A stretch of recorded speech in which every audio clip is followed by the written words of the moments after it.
robotic delivery on her gets away with a disperse. Some damage on the best. Stone Shield prevents almost all of the Fearless. Right. Shadow keeps juking Real. The Real can't find the hit. Shadow's still alive. He's fighting for his line. He's fighting for the championship. He's fighting for everything. He's standing.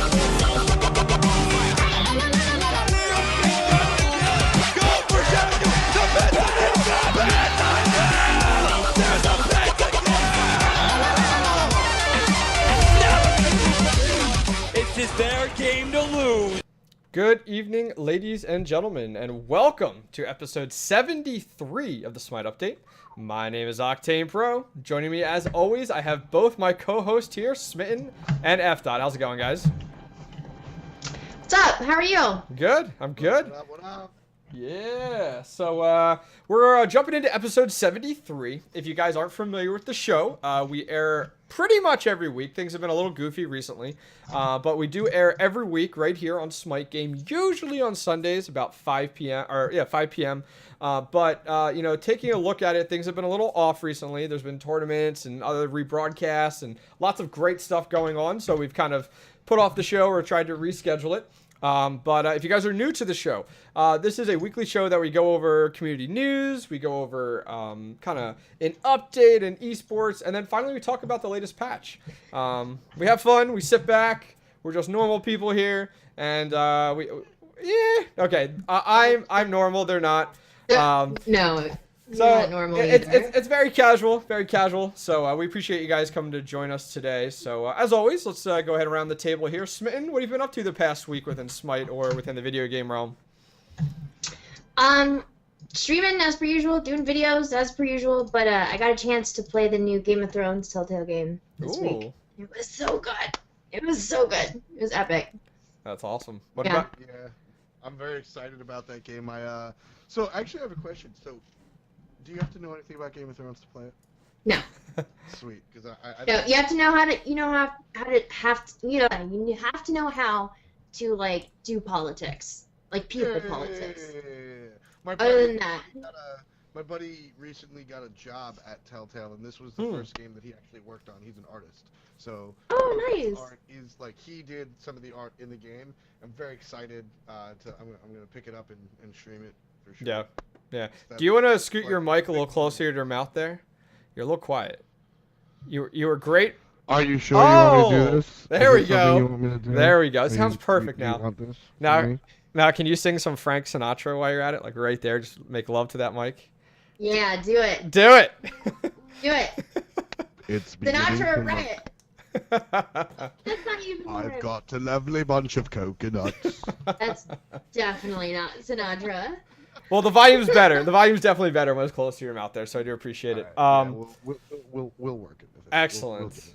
Excellent. Well, cool. So, yeah, I will say I have been terrible. I haven't been getting a lot of Smite in recently. Of course, been watching plenty of it and reading up on it, but haven't really been able to play as much as I want to, just with the holiday and everything like that. But this past week, just been really busy.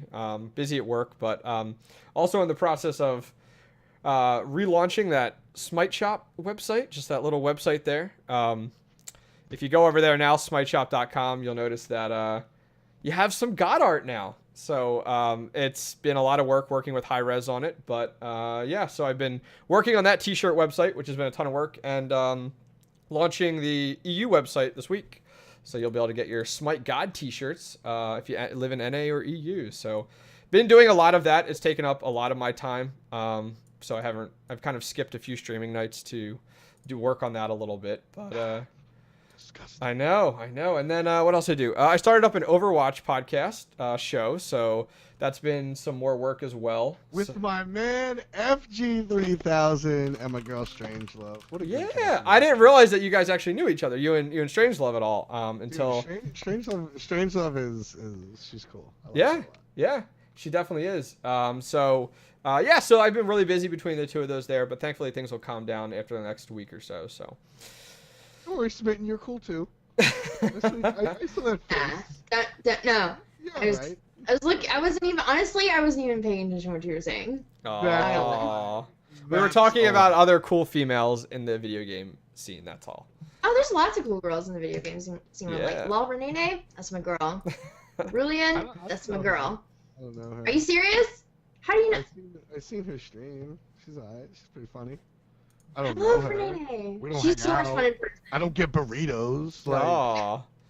I hung out with her, It's Spoon, and Aurelian at the launch party, at the actual party. It was fun. I don't Sweet. even know they were there, dude. They're good people. One of those guys. All right, well, you know, let's turn things around a little bit here and talk. You know, just to give you guys a heads up. Oh yeah. You know, you didn't ask me what I'm doing in Smite. Yeah, we did. You were talking about it before we had to fix your mic. But what? Really? What did I say? I don't remember. But you were talking about it. Because you didn't ask me. All right. Time out. F. What are you Time doing out. tonight? Let's rewind it here. F. Dot. Would you like to share with the group what you have been up to in Smite recently? No, not really. Please do.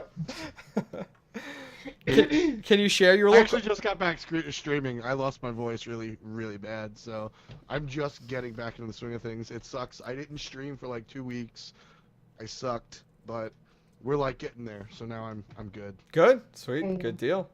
Good deal. So before we jump into community news, guys, I want to let you know that this show is also available on iTunes and also on the Android platform. If you want to check out the audio version of it, it's not just available for video. So check it out. Go on there. Look up SmiteUpdate. It will be available. So jumping into community news here, it looks like Hi-Rez has partnered up with this gentleman here doing these great lore videos. And there was an Kuang one that was released just recently, actually, which is pretty cool. These are a pretty cool way to kind of tell the lore and the background of some of these gods is through this cool art style. I don't even know what you would call it. But either way, it's super cool. So please go ahead and check it out. I will put a link in chat, and I will also put a link on the comments as well for these. This is episode 6, so there's been quite a few that have come out, and this is just another great one so far. So taking a look and jumping back on it, let's go ahead here. And something else that's kind of been big right now is the MMO Games Best MOBA of the Year. That's something that people have been pushing for. There's been a lot of votes that are out there. I'll put a link in chat for it. If we go ahead and take a look, there is 26 days left for this voting kind of competition for the best MOBA. And right now, it looks like Smite is leading the way. So congrats to you guys for all your hard work there. We're at about 32,000 votes. So those of you guys that are in chat, go out there and vote, and you guys can do this multiple times. League of Legends, is not too far behind at 29,000. Followed up behind that, we do have Dota 2, which only has 7,000. So I'm kind of surprised about that. That's really interesting. Yeah, like somebody did post on the Dota 2 Reddit, because once you do that, it's like, outside that, Heroes of the Storm only has 1,000, so there's still plenty of time here, but I'm really pleased to see that Smite is kind of leading the way right now with 32,000. So please go out there and vote. I'll put another link in chat for you guys. This is from MMOgames.com. Going ahead. There's also, whenever you click on like best newcomer, we're in lead by like forever.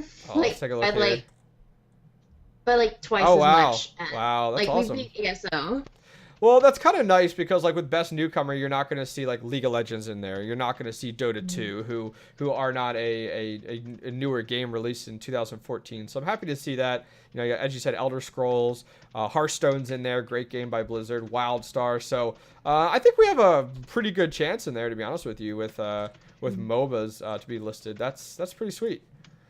Pretty sweet. So moving on from there, this is something that's actually getting organized, I believe, with Hindu Man, and then also with some other members of the community. Someone that you know of there, Adam Mills, is actually one of your viewers, dedicated viewers with YouTube, is organizing kind of this barcraft type of style, you could call it, where it will be available for kind of a big get-together during SWC. So they're organizing it, big get-together for people to watch it. I love this kind of stuff. I'm so hyped about that. For me, if my Blizzard background, a lot of stuff going on there, it was great to see these barcrafts get started, and then like Blizzard supported them in the way of they actually hooked up with people to get like webcams there and stuff, and then different times during big events, they would like pull in the stream, and so you would see like a live crowd there from the event, which was super cool. Yeah, just people like having fun, excited, and they would show it from like all over. And now, granted, it's a bigger scale, but they would show it from like all over the world. They do this. It was super cool. But I think it's awesome to see people get together from different areas to put together these kind of bar crafts for esports events. And I think it's awesome. If you can't make it, you might as well do the next best thing and watch, SWC with your friends and fellow Smite fans. And so, really cool idea. Have a giant party. Yeah, without a doubt. I mean, I know if I wasn't going, I would be inviting over some friends, having drinks, watching a lot of the events. So, pretty happy to see. You're going? I might be going. I might. We'll see. You're going to Worlds? I might. Just a little bit. If you go, let me know so I can cancel my trip. Excellent. I was gonna say I was waiting for so we can grab a beer together. But no, no. All right, fine. No. Get wrecked. Get wrecked. We could go out. I'll have a beer. I'll get you a Mike's Hard. Yo, it was what was it? Where's FG when you need him? What was it? It was what was it? It was like whatever the 64 calorie. What was that? Who was that? Oh, it was a Who's Miller that? 64 or something. Yeah. So Smitten, you probably heard this once or twice, but the night after you and I went out for drinks, the next night we went out for dinner, and I was a little hungover that day. And so I ended up... first of all, F. Don't get it twisted. No, don't be like that. We were walking. It was not just. It was not just Smitten. We showed up. Yep. APC was there, like a whole bunch of people were there. Come on, don't get it twisted. Continue story. You're welcome. So I had a little bit too much to drink that night, and the next day I, went out to dinner with F. was there and APC and FG3000, and I decided to grab a beer, but a little bit lighter one. I needed to get hydrated, so we got a Miller 64. Thank you, F. for pointing that out again. Do appreciate it. Love you, man. So outside of that, some other cool stuff. Someone on Reddit went ahead and posted this kind of Alien vs Predator image that was up after we do go ahead and have the latest the latest skin that came out. Very much, the latest Circuit one, kind of your Alien style, and then the Predator coming from Cali there. So I'm excited to see a match of the day for this. I think it would be kind of cool. There was a match of the day yesterday. Was it? Okay, I missed it then. I played it. How was it? They usually do a match of the day every day. Yes. What a smartass. So how we like them, though. Was it very one-sided or no? Was it pretty even with kind of Alien vs Predator? You got to play a mix of both Kali and Circuit, so it wasn't like all one team was Circuit and all one team was Kali, unless like your group did it that way. But it was just the giant poison, freaking stunning and CC bloodfest. Is that like you were just team fighting the whole time? It's actually a lot of fun. Okay, it would have been kind of cool if they did like the Joust map 5-on-5 with Alien vs Predator, like separate, with what the team versus teams. Just an idea, but either way, that's super cool. I am glad they're doing stuff like that. Should be pretty sweet. Let's see. Okay, what in the world? Oh, okay, I'll have to check that out after. I just got a message from Zimstar, and I didn't know if it was something like groundbreaking, really important, but it wasn't. Anyways, moving on from there, the last thing here is we are seeing something cool. Overwolf. I've actually am not familiar with this kind of streaming. Sounds like a bad Rainbow Six game. It's Rainbow Six Overwolf out this fall. I wasn't familiar with it at all. I haven't heard of it at all. But when I went ahead and took a look at it, it's pretty much another type of streaming platform. So something you'd use outside of XSplit, something you use outside of OBS. We do have this type of Overwolf, and what I think is kind of cool with them, I'm glad to see that we do have another way to get the Twitch Ymir skin. Because that was really that if we go back, what do you think? Maybe well over a year it was about a year ago whenever we had the in-game Twitch platform, but that nobody used. Nobody could figure it out. Like if people who did use it tried really hard to get the skin, it wouldn't record minutes. There was tons of problems with it. So what's the name of this program? Oh, I called it Overwatch, didn't I? It's Overwolf. No. It's over what? Overwolf. What's wrong with that? Okay, nothing. I didn't know. So this is a streaming program like XSplit or OBS? Yes. And it's called what? Overwolf. Here, just go to the link. Octane, Oh my you god. say it? Octane, you say it? What's it called? Overwolf? I don't understand. What? I'm so Okay, confused. no. What was the jungler for Thirst's name? Oh, you're such an asshole. Whatever, dude. Whoopsie. Don't be like that. Exactly. Whoopsie. Anyways, staying on target. Overwolf? Oh my god. Wolf. Can we put a title? F. Class clown. Okay. So talking about this a little bit more. This is another Say your method. L's, man. Enunciate. This is another method in order to get the Twitch Ymir skin, which is super cool. Has it been available? Do you guys know in like chest or anything like that, or no? It's kind of been MIA for the last like year. Do you guys happen to know? No, it has not been available in Okay. chests, if I'm not mistaken. It's just been straight up, like, you streamed and you had to stream like 8 million hours. or Okay. whatever. Okay. Either of you guys have the Twitch Ymir skin? I do from originally, like back when you actually had to qualify the hard way. You did it the hard way? I did. I mean, yeah, you started. I think you were streaming Smite the same time I started. Like, but Yeah. right. I mean, I started streaming Smite right around like the WOGL days when like there wasn't any juice or curse or anything quite yet. Were you streaming then or no? Mamacita has been giving them out by hand to those that stream the required hours. Oh, sweet. Mamacita's so awesome. I mean, Gavin. that's how I got it when Oh, okay. because it was like you had to stream X amount of hours with the program, and Okay. I streamed a whole bunch, and I just sent a message to Hira's help. Hi, my name is FSwag. I don't do anything with Smite yet, but can I have a skin? And they like looked into it and like looked at my Twitch and were like, well, damn, nobody watches you, but you stream a lot, so here there you you go. go. Yeah. I So. averaged like a solid like 4 viewers. It was really sweet. Oh, that's awesome. You The still- struggle was real. So this. was just chilling, bro. Yeah, so this is definitely something to check out. I think it's pretty cool. They're doing a bunch of giveaways as well to help promote the software for people to start using it. And so, you not only get that Twitch Ymir skin opportunity, but on top of that, there's a bunch of Plantronic headsets, which are pretty sweet. Is that the brand that you guys use for casting, or no? Is that a different brand? No, of course not. They use, what's it called? I thought it was Plantronics, but maybe I'm wrong. Don't remember. You don't have them sitting right next to you that you can look? No, I'm drawing a blank. It's the Sennheisers that they use for Okay. the MLB. And the Oh, MLB, that's right. so That's right. Yeah. It's the same stuff. I will say though that Plantronics are what back in the day when I worked at a LAN center. Okay. We had Plantronics everywhere, and like those are pretty good. So Yeah. Yeah.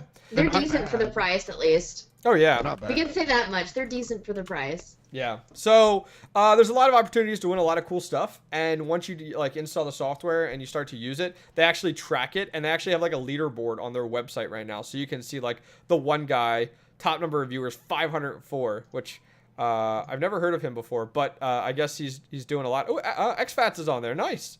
So Who? Whoa. I know. Who's X that is boy? up there. Come on, dude. X is up there. XFats. Hey, that's how it Yo, reads. can we That's stop how it with the reads. slander, all right?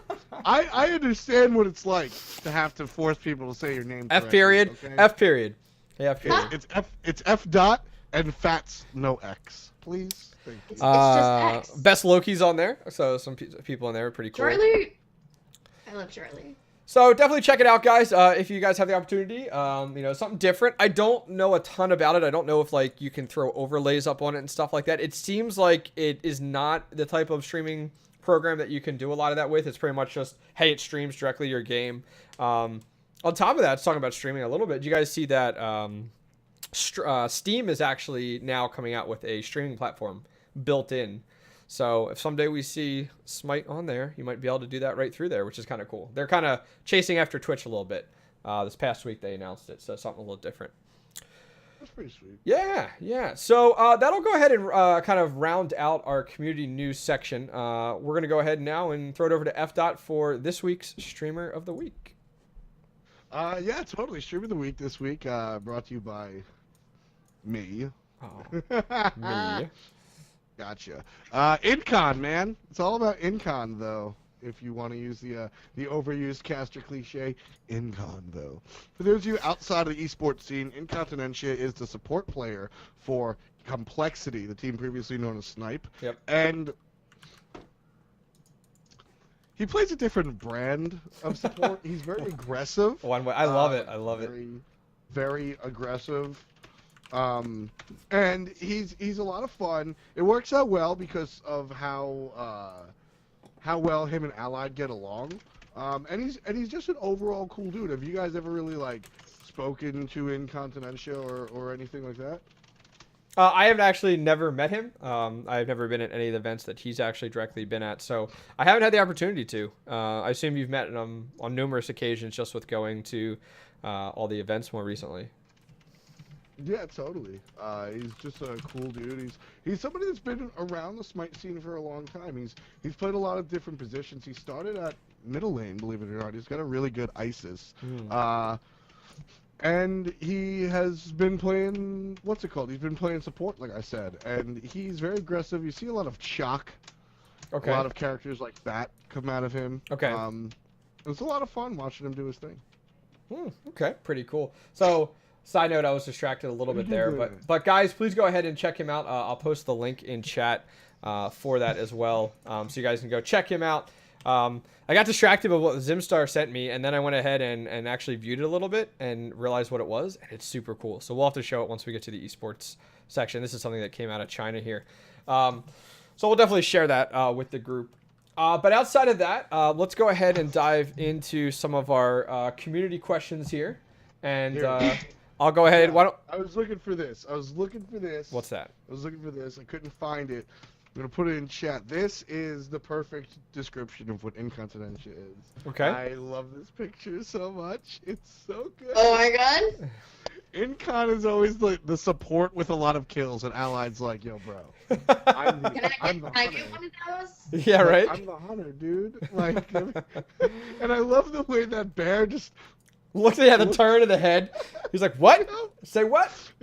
It's the perfect description of their lane together. It's a lot of fun. And, that's pretty cool. They work out real well. So Incon, on top of all that, I said like a lot of platitudes, so I was looking for it. But at the end of the day, Incon is a really solid dude, really genuinely nice guy that plays hard, works hard. He's got some cool YouTube videos out, really knows the game, and if you watch his stream, he is equal parts informative as he is just a fun dude to hang out with. So check out his stream for sure. That's twitch.tv/Runzelman. It's his last name. So oh, okay. Go ahead and find that out. Yeah.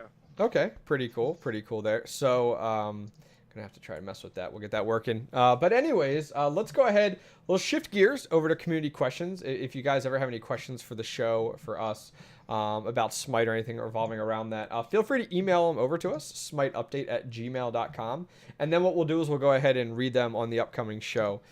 So I'll go ahead and throw it over. We'll have Smitten handle the first one, F. You can do the second one, and then I'll do the last one there. So take it away, Smitten. Okay, question from Hyperion. Do you feel that perhaps one more team from Europe and North America should be going to Worlds, and just the top teams from China and Latin America? From what I've seen of the latter regions, they are nowhere near as developed as Europe or NA. No. Like, if you just... if there's 3 teams from EU, if there's 3 teams from NA, and only 2 teams from everywhere else, like, that's a little... It's a little one-sided, don't you think? You want to make sure that all of the... Like, you want to make sure the playing field is level for everybody. Like, nobody has a clear advantage. Yep. I mean, it's kind of a big deal. This is World Championship. So, no, I don't feel that one more team from Europe and NA should go, unless we have a 3rd team from China and Latin America. Latin America is going too. That could be fun. Okay. But... F. What do you think? I know this is a conversation that kind of came up when SWC was first announced, and just how many teams went there, and there was a lot of people that argued there's teams that have been in the scene longer, and teams that, you know, the competition's better here versus here, and, you know, stuff like that. So what are your thoughts, you know, just about that? Because I know this is something that was a big deal for a little while. Yeah, and just for the record, I'm not doing this at you specifically. I'm doing that at like the idea of the conversation, because it's just it's something that is a very short-sighted, uninformed, and frankly naive thought process. In the sense that, you know what, some of the North American teams that aren't going to LAN might be better than Brazilian teams. I'll say might and Latin America. I'll say might. I'm not going to say yes, but I'll say might. Yeah. But here's the thing. Two things happen. One, it's a world championship, meaning we want to get everybody from the entire world. So you've got two things going on here. One of which, if you guys are familiar with Dota, the International happened last year, the International 4, and they had a Brazilian team called Kaboom. Okay. That came. And they were supposed to like lose real easy and no, but instead they came and they beat some of the people that were favored to win. And they played spoiler. And did they win the tournament? No, of course not. Was it fun as hell to watch this team Kaboom with nothing to lose, no expectations, come out and play a different style because they don't have their backs against the wall and beat some of like the big people? Yeah, of course. That's a lot of fun. That's really cool. So you've got that going on for you. And the other side of things, like I said, it's a truly world championship. You want to represent the world, and there's two things here. A, you need to set the precedent. Next year, like China and Latin America might be behind some of the teams that have played for longer, but next year you can't just be like, surprise, we're going to invite new teams. Yeah. Like, you want to set the precedent. You want to set the format and be like, this is how it's going to work. So this is what we are doing. That's fun. That's cool. That's how that works. And second of all, think about the World Cup. Football, excuse me. Think about the World Cup real quick.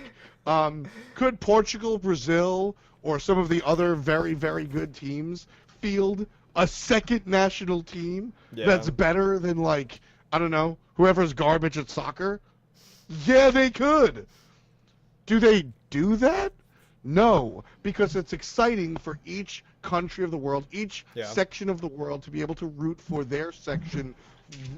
It's great for the casual fan base. It's great for a moderate fan base. It's great for a fan base just to be able to be like, look, like, go China. I'm from China. I can relate. I have something to view. If China's not involved, these Chinese people, maybe they haven't been watching North America and Europe like the way many of our fans don't watch China.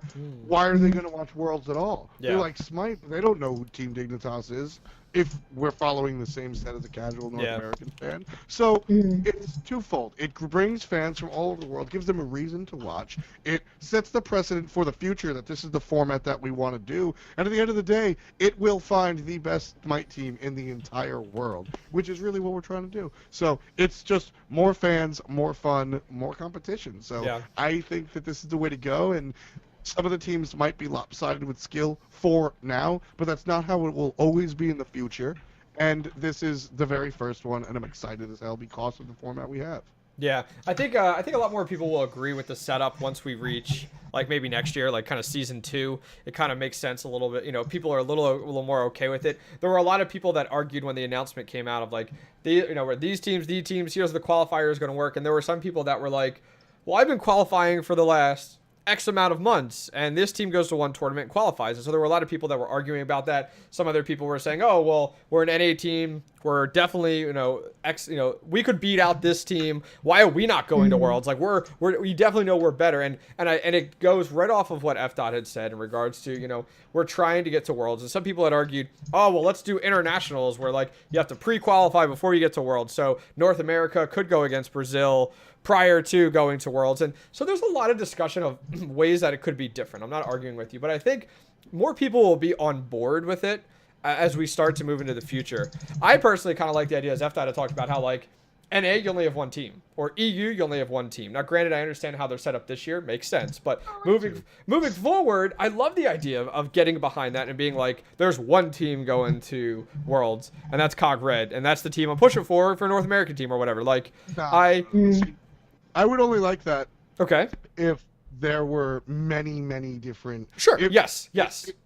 If Smite was as big as football, I would be down. Okay, so if you had 25 teams for 25, just like you expand it, type of deal. If you could get a German team, a Dutch team, an English team, a Welsh team, if you could do that, then I'd be down and have like an American team or whatnot. Yeah. But it would almost have to be a little bit separate. I wouldn't like that, because the regions we have are different set up. Yeah. I like how we have it. I would love a situation where we get 3 teams from each region and it's a 3-day event, but we need more talent in the scene first. Yeah, I can agree with you there. That would kind of be jumping the gun a little too much, so I can agree with that for sure. Okay, cool. Anything else on that before we jump on to question number 2? All right, F. Dot, you want to take us in for question number 2 here? This is a good one per se, because I know this has been on Reddit a lot recently. Yep. He hasn't read it yet. He's still typing. Update. Do you want? All right. You want me to take the next? Or you want me to? Question from Hyperion. There seems to be a lot of hate. It's the Hyperion conspiracy is what's going on right now. Too many cogs. Too many cogs. Okay. There seems to be a lot of hate towards cognitive gaming with them having 3 teams at Worlds. Do you think there should be a limit on how many teams an organization can have? I respect David Fry for helping the scene so much. Very important statement. But come January, this could be a hit for the marketing of the game, since the tweets and Facebook posts on the pages of Dignitas, Team Solo Mid, Cloud9, Fnatic won't be there, hence drawing in fewer new viewers. It's a great question. Great question. Anybody want to take it first? Let's let you ravage through this one first, and I'll just add in. Sure. Because I think we agree on it. So I mean, you bring up a very real point. Cognitive gaming is they have a Smash player. They have Wizrobe, who's actually very good. And they have a horrible League of Legends team. And I think they dabble in Call of Duty. Say how it is. Basically, COG is a Smite company. COG is like a Smite team. That's what they do. And realistically, is the fact that Evil Geniuses or Fnatic or Dignitas not tweeting about the World Championship going to lower the amount of new people? Yes. I don't think it's enough to completely go crazy about it. I don't think that's really the main concern here. Yeah. But it feels weird having 3 cogs in the finals. That's definitely a thing. I get that, and I respect that to a certain extent. I understand the feeling, and as I always say to people, you are always allowed to feel the way you're allowed to feel. Nobody's ever allowed to tell you that your feeling is wrong. Yeah. But it's the way you react with those feelings and what you do with those feelings that I'm allowed to tell you you're freaking wrong. So... To everybody going on Reddit or talking to everybody saying that I've seen people saying they're boycotting Worlds because it's just not fun and all this stuff. All right, let me break it down. Cognitive gaming. So real quick, David Fry, I know him personally. He's a great dude. The players on COG and David Fry would never ever collude or match fix or anything like that. So that's not even a thought. Don't even let me that's not a thing.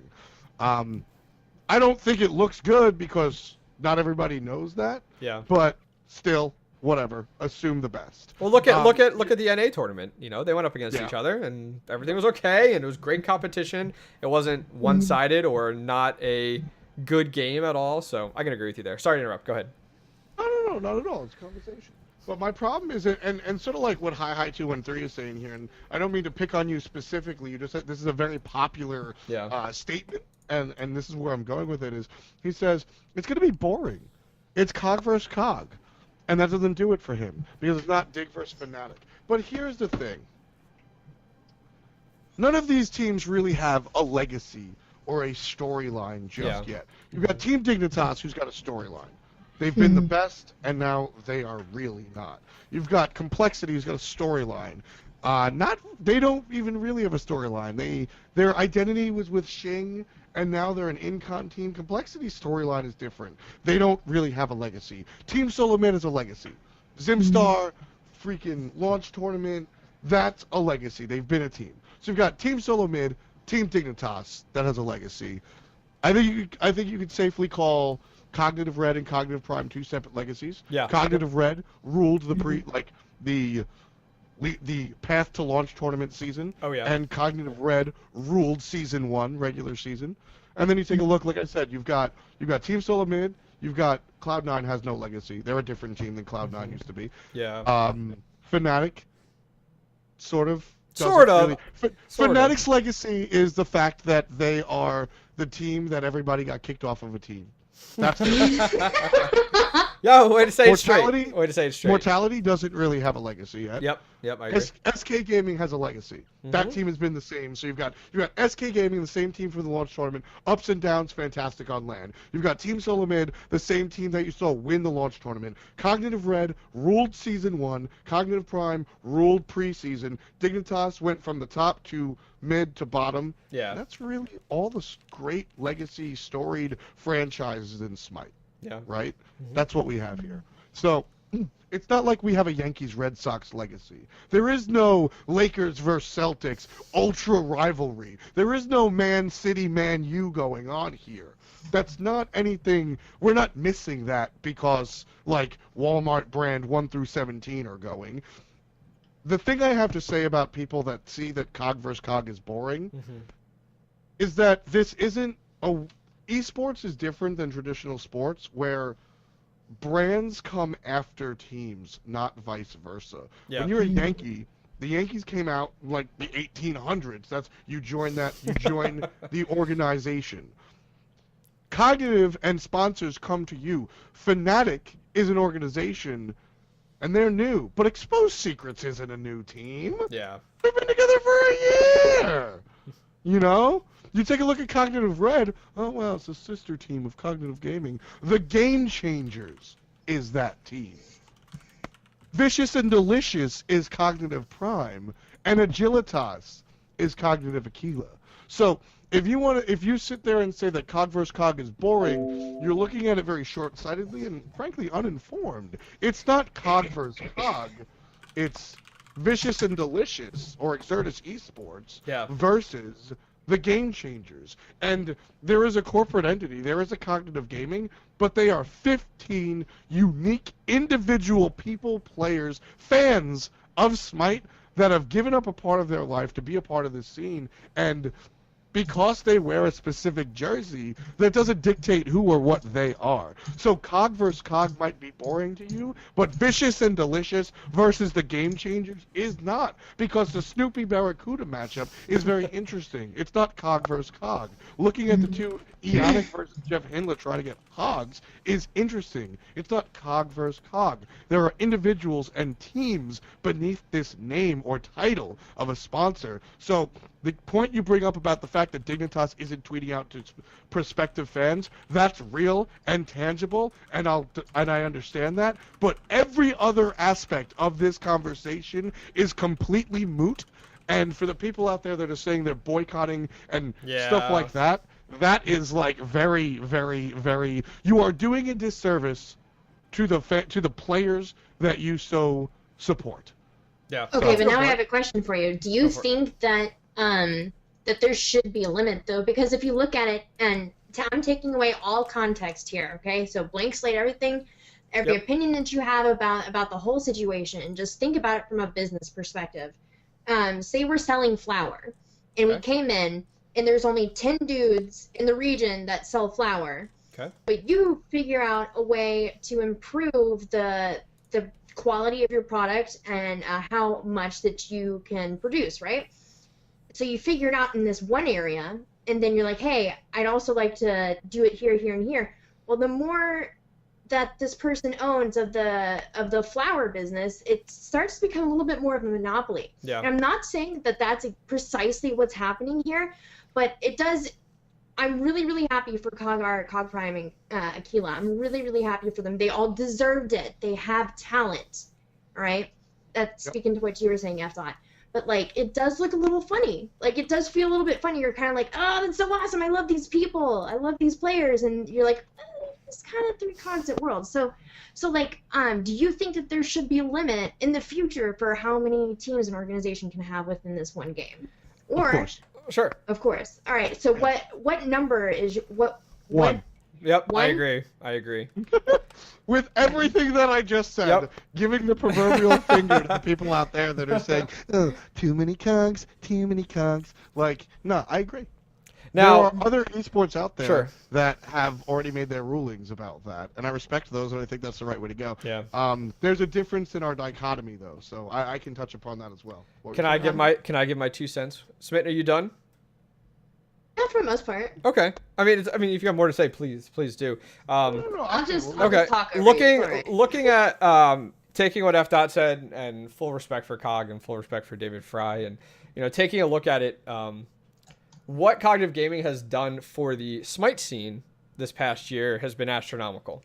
With supporting these teams, with what they have done to add to the professional scene. I remember early on in Smite when it was like, oh, like Root has picked up a team. Oh my word, like this is amazing. And then like SK Gaming, it was like, oh my gosh, like it is starting to take off. And it was great to be in the Smite scene when that occurred.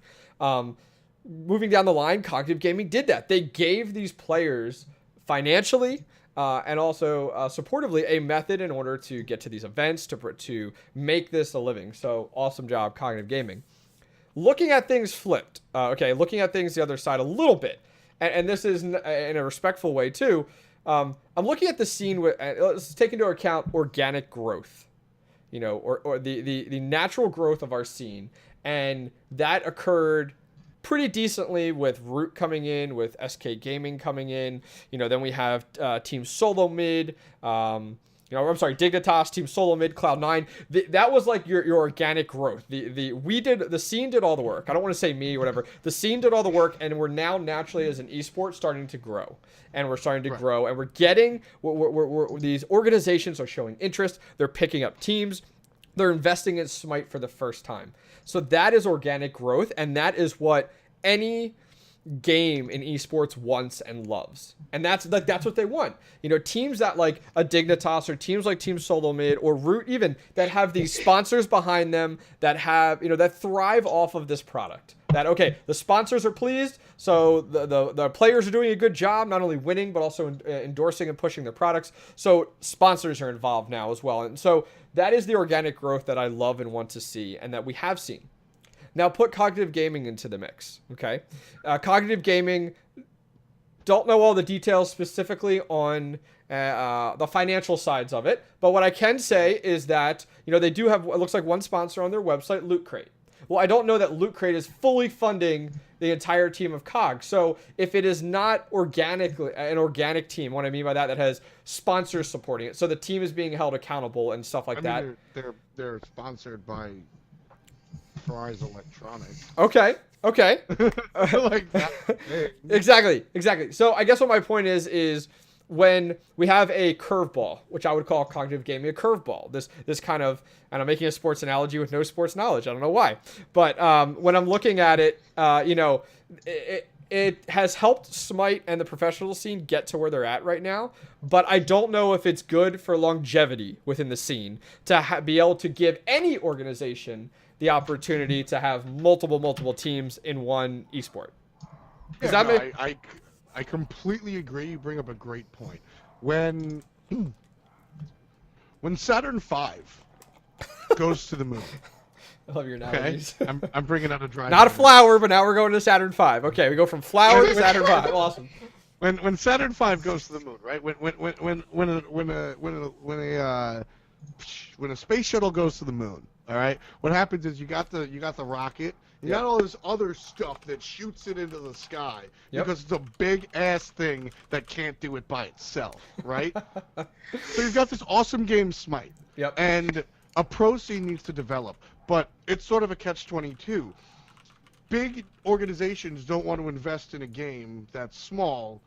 Yeah. But a small game won't become big unless big organizations invest in the game, right? Mm-hmm. So exactly what you said, Octane. Cognitive Gaming came around and they were like, look, we'll give the ability for these players to be able to devote their life, make this their career choice, and play the game at this level. We'll give them the opportunity, and that's the rocket pack on this on the Saturn V. And at a certain point, you got to drop that because the game itself can sustain itself. And it will attract the other people. So I always say, like, there is no other path that I would have liked to see Smite take. I think it's very good that Cognitive Gaming has come out and supplied these teams with sponsorships like this. But moving towards the future, as we move to a more standard sort of like spikes in the ground, rooted, grounded, established is the word I'm looking for, league, the lines become a little bit blurred. And as I said, Cognitive Gaming is the honest company. There will never be any match colluding. There will never be any match fixing. There will never be any throwing, soft sports, etc. But it's too haphazard. It becomes very, people have the opinion that it gets boring or what have you. So, it was a necessary evil, so to speak, in the beginning. And COG did a great service. Yeah. And now that we're here in the midline, it's time for them to pick and choose their team that they want to represent. And moving forward, personally speaking, I would love to see them represent one team, and other people get a piece of this pie. Yeah, no, I mean, I mean, you have to remember, folks, that people are watching, like, don't take it the wrong way. We love everything Cognitive Gaming has done. If anything, it's an interesting approach to, like, whoa, oh, my word. Interesting approach to growing your brand. It's not traditional that you would see from an esports organization where it's like, hey, we're in the Smite scene, we're looking to grow the Cognitive brand. Well, hey, let's pick up 2 additional teams. We have 3 teams. Wow, everyone knows in the Smite scene that watches esports Cognitive Gaming. Like, everyone knows that team. And so it's an interesting approach to marketing. Without going too much more into it, my last comments are, I'm very eager to see what happens next season. When Hi-Rez... Yeah, go for it. I was about to say, like, just watch, like, next year, because, like, I think David Fry is giving us a huge booster as far as, like, sponsorships go. Yep. He really wants this game to be successful, and that's why we all love him. He's wanting to invest so much of himself into this game, into these players, into these teams. Like, I love that kind of passion. He's gonna start drawing, like, this may start drawing more attention to the Smite scene. Watch, there's gonna be a lot more sponsorships next year, if not because... It's gonna be huge. Yeah. Because, so, Smite drew the attention of Fnatic, of... Who else came out? There's more than Fnatic. What, more Fnatic recently? Complexity. Yeah, Fnatic Complexity. Mortality. Mortality was in there. Mortality half counts. But they were in the scene prior to, back before launch. They're basically what I'm just. They're like newer organizations. Complexity Gaming is a game that's huge. Yeah. They've been around forever. Yep. Like forever. Not SK long, but almost. Fnatic is not as old, but they're the UK's only esports organization, etc., etc. Big names. I mean, there was a Fnatic is always in the news. Shouts of DreamHack. But in any event, on a nicer side, that was off of a regular season after a $200,000 launch event. Yeah. We are about to put on, at minimum, a $1.6 million world tournament with teams from China and Brazil. Like, this is a much bigger, like, hey, we're over here. Look at us type thing than our little launch tournament. So, after this, people are going to be like, well, that game looked cool. I just didn't know if anybody would actually watch it. Yeah. Now you're number 5 in the world of esports prize pools ever of all time, without a doubt. Maybe my company, Navi, needs to be involved. Maybe my company, Samsung, needs to be involved. Maybe my company, and that is really, like, it doesn't, like...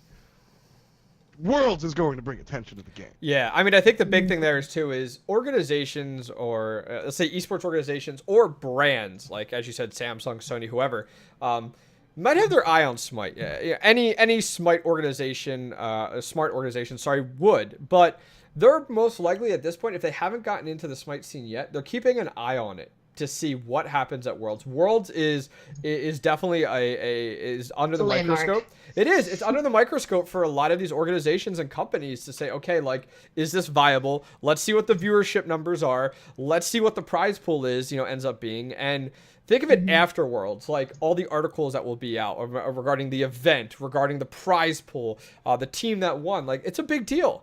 And then to be able to say, hey, we're moving into season 2, because you know Hi-Rez is just going to kick it right back up. I mean, we got a whole other year till Worlds again. So, you know, it's not going to be, you know, there will be a little bit of downtime, most likely in there, but it'll kick back up, and we'll start to go with, you know, the qualifiers and everything like that moving forward. So I think it's really exciting. And anything else we want to talk about regarding that email question? We kind of went off a little bit. I think, yeah, I think at the end of the day, to really sum up what all three of us have really said, because thankfully we're on the same track. I'm glad I didn't have to punch any of you guys today. Right?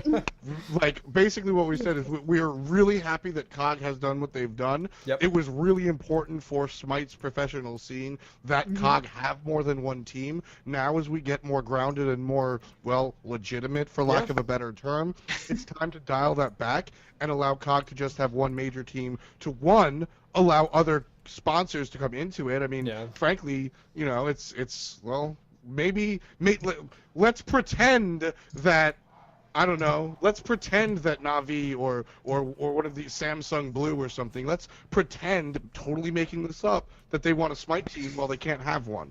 Yeah. That sucks. So now it's time for Cognitive to dial it back and get their own individual team. Other companies can come in because we're bigger and more established. And at the same time, that for the sake of this Worlds, you need to remember that these aren't 3 COG teams. This is Barracuda, Jeff Hinla, Andenster, Omegatron, and MLC Stealth representing Vicious and Delicious. This is Snoopy, Eonic, and everyone else representing the Game Changers. And this is Pretty Prime, Confree, Repicos, and everyone else representing Agilitas. Not just too many COGs. It's not COG 1, 2, 3. There are 15 individual Smite fans that love this game that you should be rooting for. So don't let the fact that there are 3 teams with a COG brand put a bad taste in your mouth. It's all about the game, and it's all about these players that love it. Okay. I think that's definitely nicely done there. A good way to sum it up. Let's jump in to the next question here. This question is from Lindsay. Says, I have been to multiple esports events outside of Smite and wanted to know what about the Smite World Championship should be different, or will be different. I'm sorry. I started playing Smite a few months ago and live not far from Atlanta, so I'm considering going. No, just go.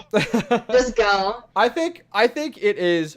I mean, we've all been to launch event. We all know that feeling of the hype that grows within you. Some of us got the chance to be live on stage and talk about it. Others of us were watching it. Others of us were working it. But the thing is, having the opportunity to go to the event, a lot of people, I've seen questions come up like, oh, I don't know if I should go by myself. Like, I don't really know anybody. You will learn that, like, everybody's loving the event. People sitting around you will be your best friends. Like, you'll learn, you know, you naturally have this camaraderie that occurs, you know, and not only at the live event, but a lot of just in the area. I mean, the entire Atlanta area is, like, covered in Smite fans. So you go to restaurants in the area, there's Smite fans there. You go to bars in the area, hotel lobbies are filled with Smite fans. Yeah, I mean, I was just wearing my launch tournament hoodie, like, I don't even remember where. We were at this horrible place in East Atlanta, but that's besides the point. And homie just taps me on the shoulder and he's like, "Yo, like, were you just at the tournament or do you work with Hi-Rez?" And I was like, "Oh well, a little bit of both." And you know, just, hey, what's up? I love Smite.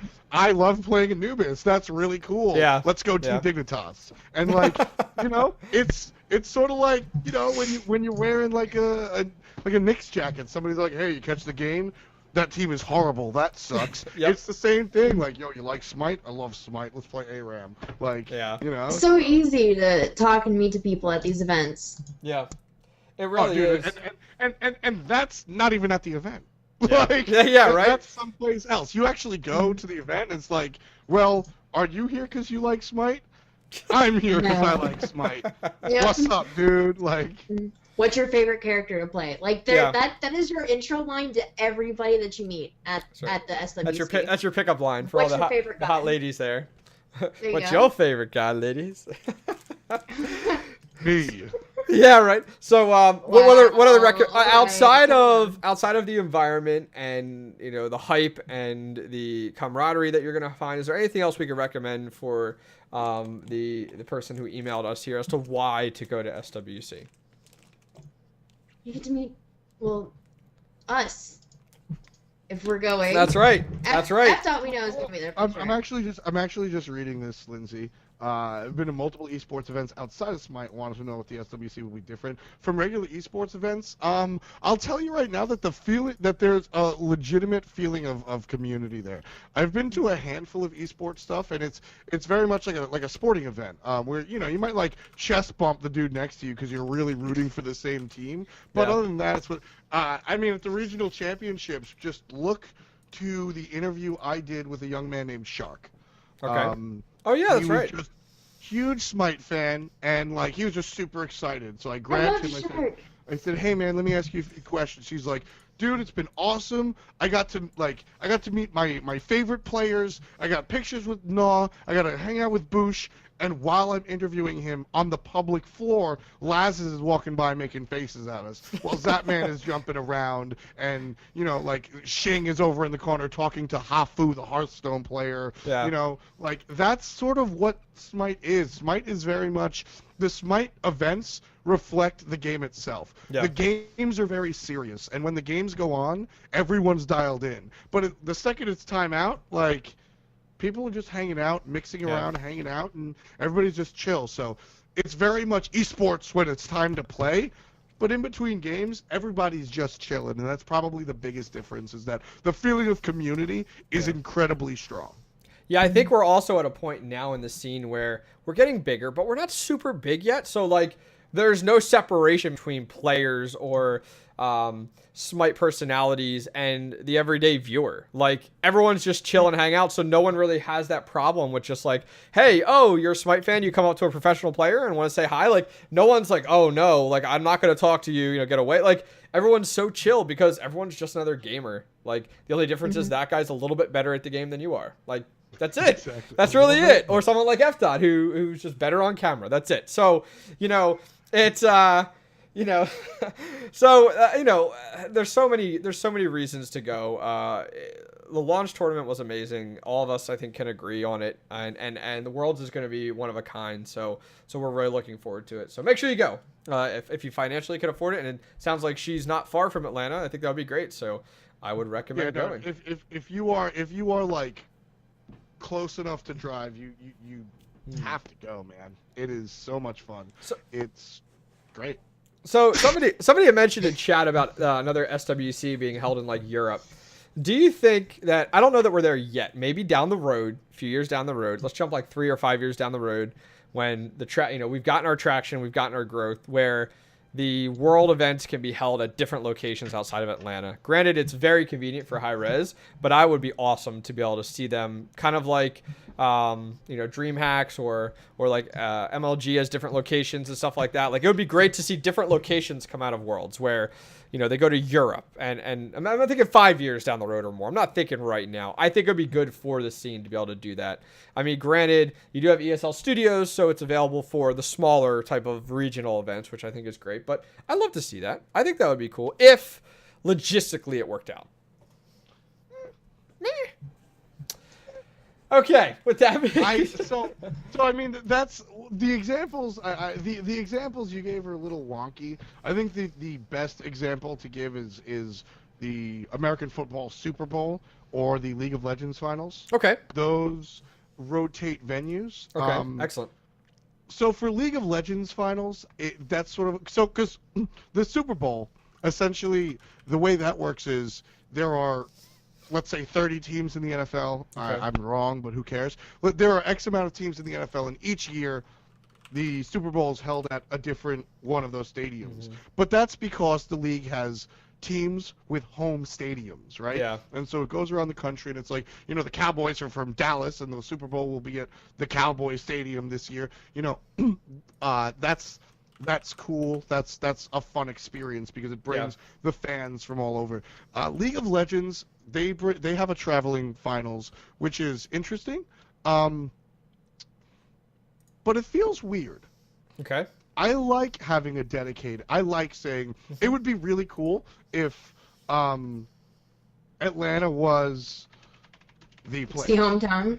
Yeah, like that. Like you have regionals and everything else, but in a perfect world, I feel like every year Smite World Championships, Phillips Arena, Atlanta.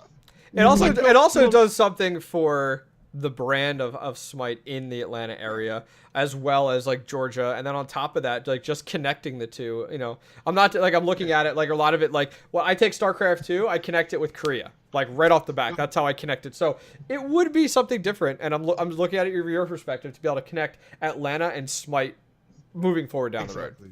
And like, you know, the Phillips Arena is where the Atlanta Hawks play basketball. Okay. It's a huge place. Obviously, we can't do that this year, but next year or the year after, depending on how many people we get. Like the LCS championship in season 3, not last year but the year before, was at the Staples Center, the place where the Lakers play basketball. Okay. I think it would be really cool if it was the Phillips Arena, the home of Pro Smite. That'd be cool. More events out in Europe, because I understand that you will possibly never get to go to the World Championship of Smite if you live in Denmark. I get that, and I understand. More lands, more local stuff, more events. But at the end of the day, if the Phillips Arena was the home of the Smite World Championship every single year, that is cool as hell. I love it. I think it's awesome. It's the continuity of it. Like, you know, like every year you're not worrying about, all right, well, how much is it going to cost for me to get my plane ticket here? It actually allows you to save up. So people from Denmark, they're like, all right, so I know for sure that this tournament's going to be held at this date here in Atlanta. Then I have X amount of time to save up money in order to, you know, find a way out there. So I love that idea. I love having just the one place where everybody goes. Yeah, you know, like you can plan 2 years from now to go. Like all right, I can't make it this year or next year, but 2 years from now, I already have my hotel booked. Like I'm gonna put my money away. Like that's cool. You know, that's awesome. So that in a perfect world, I would like to see the SWC at the Phillips Arena every single year. But okay. We'll Okay. For sure. Any last recommendations for her, just as to why to go to SWC, or what makes it different? That was kind of something that F. had pointed out. I'll give you a high five. That's right. You'll get a cool skin code, so you'll be good to go. That's why you should go. Nah, really, just come. It's a lot of fun. Ask anybody that went to the launch tournament specifically, because these the SPL kickoff LAN and the regional championships were much smaller in both scale and just overall how the feel was. The regional LAN and the kickoff LAN were more like, I don't know, they were more informal. The launch tournament was a huge party. It was insane. It was. Everybody was, like, everyone was there. That's what Worlds is going to be like. We're going to have PBAT from Canada. We're going to have, like, everybody's just coming, man. And, like, you will see your favorite Smite streamer, period. You will see your favorite Smite player. Like, it's going to be awesome, so just come. Yeah. Anybody who's anybody's going to be there. Oh. Yeah, the entire week that we were there was a giant party, to be honest with you. That entire week was ridiculous. I got 12 hours of sleep total in 5 days. Oh my word! You got people. And I had to do those panels. Like. Yeah, that's right. You did do that. It was fun though. It was a lot of fun. I'd do it 10 out of 10. That's right. Before we move forward here, also something else I wanted to add in here. If you guys aren't familiar, great content that I wanted to add in here was the Smite magazine. If you guys noticed that the Smite magazine now actually is on its way of getting the in-game icon, and on top of that, there's going to be doing. That's right. Did they make a page 40 icon? That'd be awesome. I hate you. There's a link I'm gonna post. There's a link I'm gonna post in chat for that. It's a Smite magazine. It's like 100 pages now. It's not only on esports content with SWC. You're also gonna go ahead and see it in there too. That you can see. There's like cosplay stuff in there, community content. There's more like lore aspects for some of the gods in there. There's some great interviews. I forget who's in this week's or this month's one, but there's an interview with a few people in there from High Res too, so please check that out. A lot of cool content, so I'll put that link in chat. It will be in the comments as well. Go check them out. It's the guys over at Game On magazine, and it's called the Smite Community Magazine, so yeah, please go check it out. They do a lot of work into this, so please do. So moving on from there, if you guys are trying to find something to do in the meantime between, a lot of the tournaments going on, Smite Central and also Tier Monster are still running a lot of those events. So please go over there, check out those websites, SmiteCentral.com, and then also same thing with Tier Monster. We're going to go ahead and kind of migrate more to our esports section. And this video actually came to me from Zimstar. I didn't realize what it was at first. And I'll put a link in chat there of it. And I'm going to go ahead and just bring it up on stream. And we're going to play it here. It's only about a minute. This is something that came out of China. So let's go ahead and take a look at this here. And we're going to go ahead and play that. So stay tuned. 神，万物的创造者。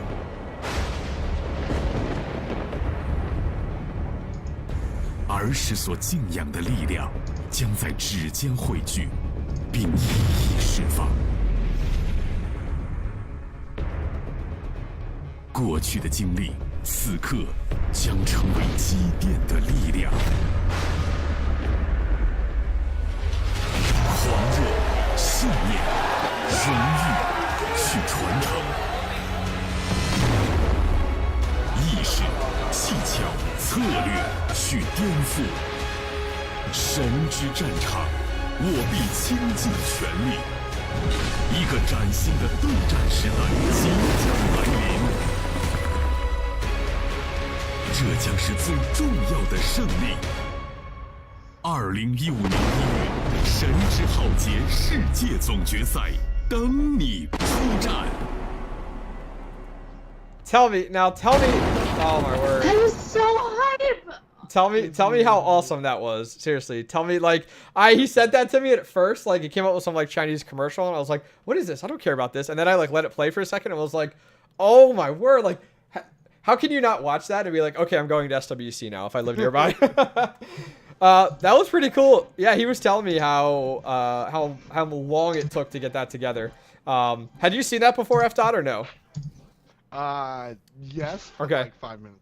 Oh, okay, so you just saw that.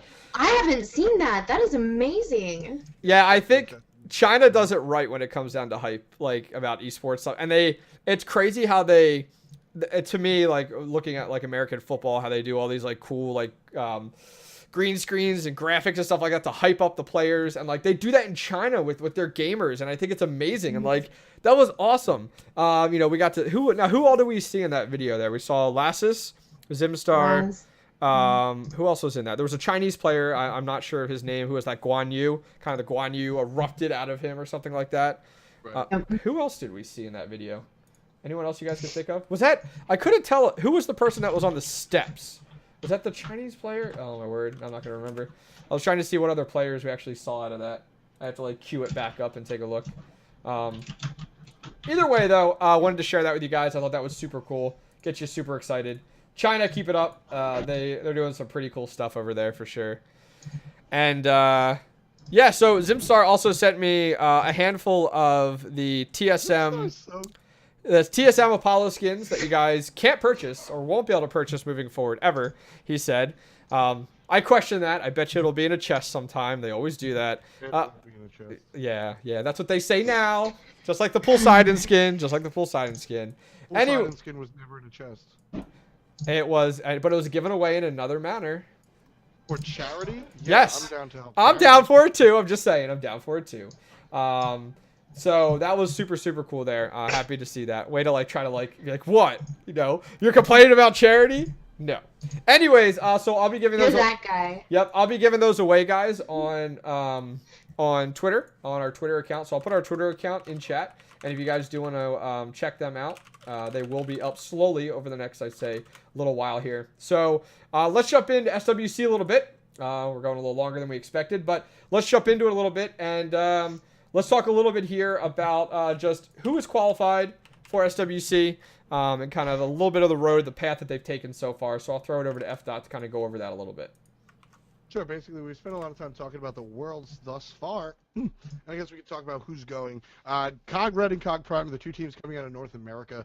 We discussed ad nauseum the situation of two cognitive teams, but at the end of the day, they are the teams that really earned their spot. Team Dignitas, which basically COG Prime beat out Team Cognitive Red beat out Team Dignitas to earn their trip here, and Cognitive Red burned everyone the entire season 1, did very well. And when it comes down to it, Team Dignitas is a different beast. They've got a different solo laner that isn't as it doesn't work out as well as it used to be, so they're a different beast altogether. So they're not the same Team Dignitas that you used to know. And like I said, Cognitive Red, first seed overall, lost 3 games, one of which was a DQ. Looked very strong. Definitely earned their right to be here. Cognitive Red versus Team Dignitas, even a totally fair match. I think the better team came up on top. Cognitive Prime beat up Complexity to get here.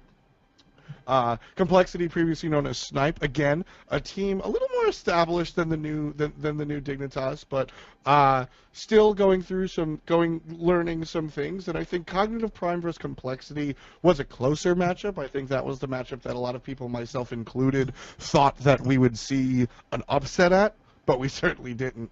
It was very swift, and Cog Prime earned their right to be here as well. Like I said, I think Complexity could be here versus COG Prime, but at the end of the day, COG Prime earned their 3 wins and a best of 5 to take it into the finals, and so you have those 2 teams. Like I said, if it bothers you that there's too many COGs, just pretend like Cognitive Red is called the Game Changers, and Cognitive Prime is called Vicious and Delicious. Out of Europe, we've got Cognitive. What was it? Just pretend. Use your imagination. Use your imagination. We've also got Agilitas, otherwise known as Aquila, coming out of Europe. Europe was honestly, I'll show you a little bit of bias. I think the storylines in Europe were a lot more, they were just really exciting compared to North America. You've got Agilitas, or Aquila, previously known as Agilitas. You might not have heard of them until recently because they came out of the Challenger Cup. The what? Amateur team. What is that? They weren't in the SPL. They weren't a pro Smite team. They weren't sponsored. They didn't play during the week. They didn't ever play against Cloud9, the team they faced first in the European Regional Championship. Well, outside of scrims. Aquila was just a team. They won all 7 weeks of the Challenger Cup, so there's that. And they've got a staff. They've got a coach and an analyst, and that sort of culture really breeds the type of team they are. They're a full teams team.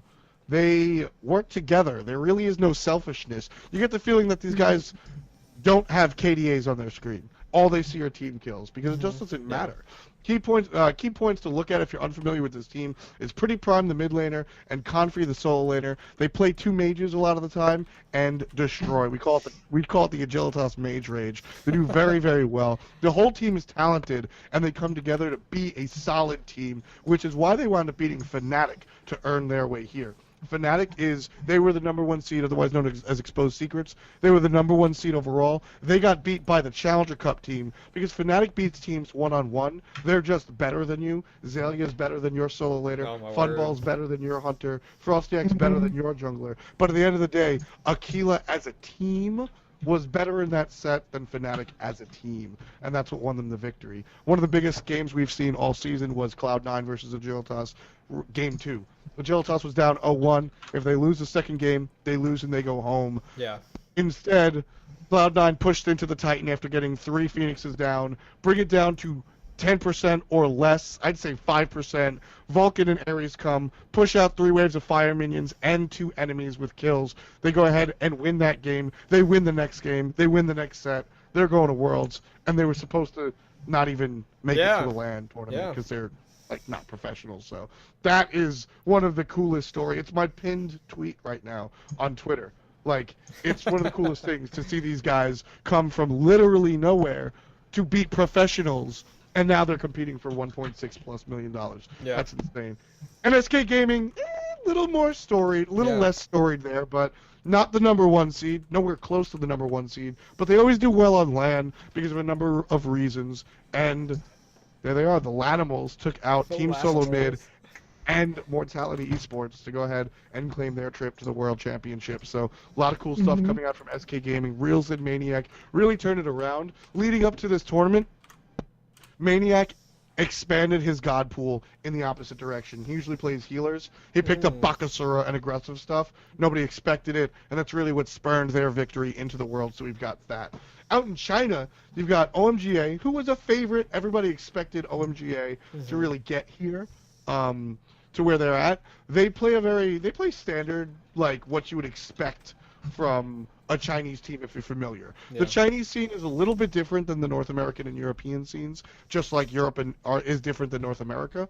But OMGA plays a standard game according to Chinese meta, I suppose. You'll see a little more Hades. You'll see a little more interesting builds coming out on the Hunter role. More passive. You see a more tanky game coming out from them as opposed to the assassins that North America and Europe know and love. But pretty much standard, and you won't be like, what the hell are they doing? We've never seen that. DID is the team that's you'll say about that. DID, Dog is Dog, is the team. Yes, I love the logo. If you guys are unaware of the logo. Did you have any influence there? Did you have any influence? It is the lovely concern dog. Yeah. Wearing a scarf. Yeah. But so Dog is Dog is gross oversimplification on the way. Yeah. Dog is Dog, DID, is the Chinese Fat Chunks Assemble. They do weird stuff because they're good at it. Apollo, solo lane, Midas boots. It happened, and they won with it. Yep. So these are the things they do. They might be able to play spoiler. I'm kind of expecting DID to play spoiler at least once to ruin somebody because they play well, they play all right, but they do weird stuff that you don't really know that you have to adapt to. And gotta look at we'll see how the brackets wind up, but they can surprise some people, I think. Latin America and Brazil, Latin America is already they're already done. 404, name not found, is the team coming out of Latin America. They had a very similar setup to what we had.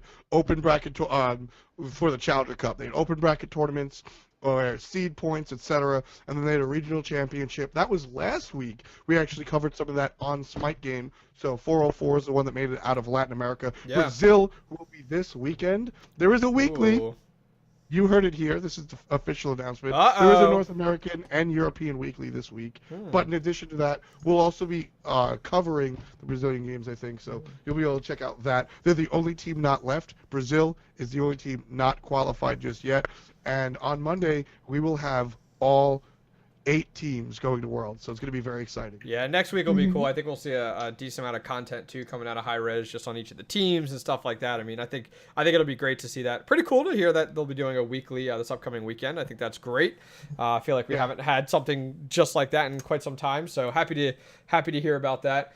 So outside of that, any thoughts there or anything to reflect on regarding, just who's going to Worlds at this point? F.Dot did a great job kind of breaking that down and going over who we can expect. I'll put a link in chat for you guys too. Great article. I don't know who wrote this article and put this together, but great article here. Yeah. Details for the weekly are in chat. Okay.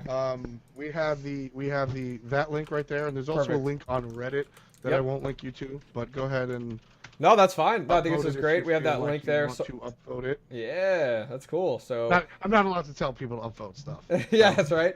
If you feel like the post deserves to get some recognition, feel free to go to new and search for High Res Weekly tournament this weekend. That's right. So it's about it looks like $500 for first, $350 for second, $150 for third, and 800 gems for fourth. It'll be NA and EU. NA of course on Saturday, EU on Sunday. And it looks like that tournament starts at 12 noon, 12 noon, that's EST there for North America. And it looks like 9 o'clock a.m. EDT there for Europe. So keep that in mind, guys. Make sure you guys sign up, check in. That'll be pretty sweet. I'm happy to see that, that's going on there. So let's... Very exciting stuff. Yeah, for sure. I think we'll kind of skip over our break if you guys agree for today, and we're gonna go ahead and jump right into the patch notes kind of section. This is going over the small little patch that we did have, but I will throw it over to Smitten to kind of go over that for us for today. I'm actually gonna throw you guys a curveball. Do it. Ruh-roh.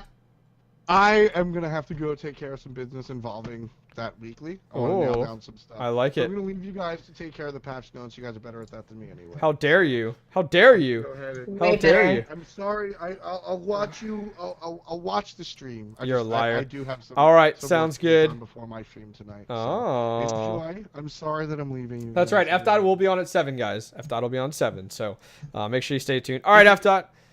All right. Sounds good, guys. Thanks again for having me, as always. And I'll catch you guys. Well, I'll talk to you, like, realistically in an hour because we're friends. But I'll see you next week, guys. Later, Gator. Later, Gator. My hand. Okay, cool. So let's go ahead and dive into that a little bit. And I'll throw that... Oh, they just messed up thing. That's a big smitten right now. Let me fix that real quick here. All right, I will fix that in the meantime. Did you break it? He just broke the sizing, and gotta love it. Okay, I'll fix it. But go ahead. Take it off here. We're good to go. Take off. Okay, so we had... I didn't even know that there was gonna be a patch like this week. I didn't hear anything about it until like I noticed there was a new skin in the game. I was like, wait, what? What happened here? So the new skin, that's really honestly, there's a couple of things in this patch, but they're not like, it's not super huge. There's no remodels. There's no new god. It's just a bunch of like minor things. So first things up, and most notably is the Dread Skin Circuit or Alien Circuit. It looks really cool. Like the detail that they have on the tail of Circuit is beautiful. Like it actually, she actually looks like Alien. It's kind of creepy, yeah. But I'm kind of dying to see the cosplay. Yeah. I want to see somebody cosplay like that skin because I think it'd just be amazing. Like there's so much detail that goes into it. Yeah, I think it'd be a great idea. Of course, since it's like a big time gym skin, like there's a new voice pack with it, and the voice pack is alright. It kind of sounds like Predator Kali a little bit. Yeah.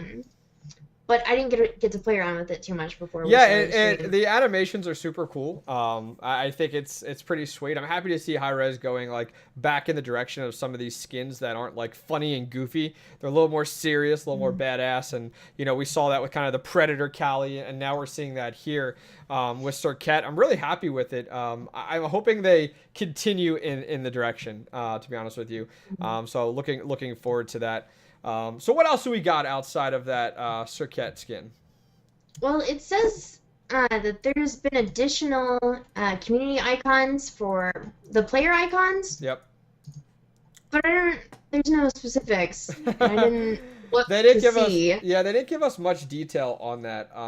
You know, that I saw as well. Additional the community icons have been added. I think that's more like the Smite magazine one that I was talking about. That got added in. But those are not, I don't know that those, I don't think you could purchase those, and I think that's why they didn't add that details.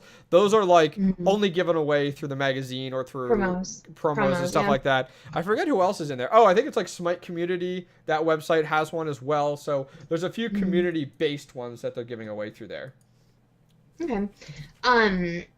Updated cards, Kali Golden Legendary Diamond. I think they just updated her loading screen. Yeah, the gold one looks sick. At least the card for it. It looks really cool. It'll be up on stream. You'll see it here in a second. But it's super cool. She's in like fire. She's standing in fire. And she's like purple. It's weird because hers is purple and gold. Oh wow! If you see that, it's actually purple and gold is what that's the gold that is on her garments and gold that is on the is purple that's on the garments and purple that is on the blades as well. So it's a little bit different, little different. You like it? Purple's my favorite color. Yeah, I love it. I wish that honestly, whenever like gold skins first came out, I really liked the idea of it. Definitely, I always love new content, new things that get people to play or try different gods, because essentially that's what skins do, like, right? Yeah. Like, a really cool skin comes out on a god, and I guarantee you, like, most people are like, I've never played that god, but I want that skin. But I really love the purple and gold theme. Like, it's very regal and very royal. I wish that all of the skins were like that. Like, I love the blue, the teal, whatever you want to call it. It looks really good on chalk. There's certain characters that it just looks amazing on, but I think purple and gold. Better. Yeah. What else we got? Way better. For the miscellaneous section, there's now a new like slash command that you have. So it's like /anon, ANON. It hides your status. So for me, this is helpful. Yeah. Whenever I don't want to, like if I'm streaming and I don't want to get sniped per se, so I'll go full screen while I'm like in a queue or anything like that. I can do /anon.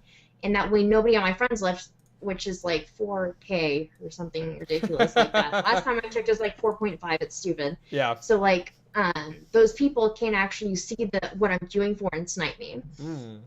So it's really awesome for that. But there's something to add there. It doesn't hide whether or not you're on or offline. Yeah, it's not like the do not disturb I feel like they could do something like Do Not Disturb or something like that where people couldn't see that you're online at all. I think that'd be kind of nice to be able to have that. What I want with I love the D&D feature. It's beautiful for making videos, obviously, but like there's one feature that I would love to see like be added on to the D&D features, like custom messages. So like /D&D, and then you put in like a recording or anything like that. So whenever people message you, they're not like, oh, that person's ignoring me or that person's mean or whatever. I love that feature. It's not necessary, and I don't know if a lot of people would find that useful, but they might. It's definitely interesting. Yeah, there must have been a decent amount of demand for that, so it's pretty sweet. A new icon was added for the Super Brute minion in Assault. I didn't see that. Yeah, I'm not familiar with that either. I think we'll have to. I haven't seen that. We'll have to find out. I'm trying to think if there's anything else real big in there. A lot of fixes, which is good. That's what I say. It was kind of like a fix overall. Oh, I think they reverted the health bars, the tiny, itty bitty. Oh my word! Can we talk about those health bars, by the way? Yeah. Like it or don't like it? I hated them when it came out because, especially whenever you're doing objectives and things like that, like you can see like the health like slowly getting smaller and smaller. Well, if you're gonna hog it, it's absolutely necessary for you to distinctly see clearly if there are like 3 ticks left. So you're like, all right, I can hog this, I can secure it. But with those smaller bars, it just kind of threw everybody off. And I'm sure we'd get used to it eventually, but like the bigger bars is just a lot more helpful, especially if you're trying to focus on last hitting the minions or anything like that. Was there, do you know, like, did there seem to be a strong demand to go ahead and, change that? Because to me, I thought what they had in place was fine. What they have now, I feel, is way too small. Like, I can't stand having that little, I know they're trying to make it so, like, they're not as, the gods have a bigger, like, health bar than the minions do. And I understand that, that's fine. But at the point it is now, it doesn't stand out enough. And I don't know. And there needs to be more to it, to be honest with you. I mean, I can understand making them smaller. Then allows you to, more of the environment and stuff like that. So, I don't know. I hated it. Torn. Like, for me, like, I've been playing this game for 2 years on December 22nd. Yeah. So, I got to see, like, all the different changes, and this is the one that, like, it was unnecessary. Sure, I can see that. It made everything look really, to me, like, since I've been here for so long, it just, like, it looked really cartoony. And very like, this is a video game. Yeah. Like, Smite is very immersive. Like, whenever you land an on-her pillar stun, you feel that in your body. Like me, I like get into it, I like jerk forward, I'm like, yeah, I stunned you. Like, but like, I don't know, for some reason, having those smaller, I don't know what it was, just about this small, tiny, itty bitty bar that just completely threw me out of like the immersion thing. I was like, man, what are you doing here? Well, it's funny because talking about like the immersion, when you go to the launch tournament and you hear a pillar go down from on her and the whole room shakes from that pillar hitting the ground, or like when a tower falls and you hear the stones crumble around you, it gives a whole new way to watch and enjoy Smite. Like just a thought, like just wait till the people that are going to SWC for the first time going to a Smite event. It is amazing. It's seriously sidetracked us. If you guys have, seriously, if you have the opportunity, if you have the time, if you have the resources to get there, if you don't have the resources, pull together with your other Smite friends and be like, all right, let's create this pool of money that we can pull from to go to this event. Do it. I encourage you. It honestly has probably been one of the better parts of my life is having that experience. Like, because I come from Oklahoma. Like, there are not a lot of gamers where I live, like, at all. Like, everybody's obsessed with, like, farming and, like, football. And How dare they? How dare they? Those other things. Know, right? But, like, it's really hard for me to find other people who are just, like, actual gamers. And so, like, going to this event, being surrounded by, like, hundreds and hundreds of nerds, it was amazing. Oh, those nerds. They're so gross, you know? I know, right? Sweaty nerds. So what else we got? It actually was amazing. Fix an AI issue causing co-op bots to dive towers. Oh, yeah. I do that sometimes whenever I'm by myself and, like, I'm trying to test out a new build and it's not ready for, like, people. Okay. I'll do those co-ops, and they did dive the towers a lot, but that's not really a big thing. general gameplay. Players can no longer place wards underneath the fire giant. Thank goodness. What a pain in the butt that was. I dealt with that this past week, and it was like, all right, I want to kill that sentry ward. Oh wait, if I cast, then I get hit by the fire giant. It's a pain in the butt. So I am glad they made that change. And people, like, if your enemies are actually good enough to, like, notice that you're taking shots, they're going to come in and dive on you because they know that you've got that aggro. So. Yep. Yeah, no, I can agree. Fix the missing objective bar for the fire giant. Don't know what that is. Yeah, I didn't know about that one either. I don't know what that is at all. Okay. Yeah, that's pretty much the patch notes this week. It's pretty light. I think everybody's trying to get geared up and set up for Worlds. So yeah.